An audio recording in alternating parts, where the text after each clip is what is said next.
In this video, I'm going to show you how you can change your Microsoft Teams account profile name. If this video helps, please like and subscribe to this channel. So one thing you have to note is that if you are using Microsoft Teams desktop app, you will need to log in using a web browser.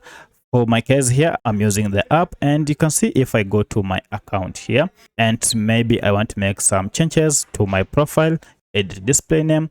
If I happen to click on it, I'll be told to update your name, go to your Microsoft account, and if I click on this, I'll be taken to a web page, and here you see I'm logged into my Microsoft account web page here.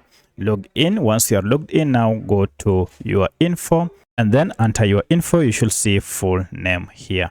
You can see your current name, and to change it, just go to edit name, and here you can make changes as you wish. I'll wish to change this to AI, and the last one I'll just leave it to labs, and to save the changes just click on save.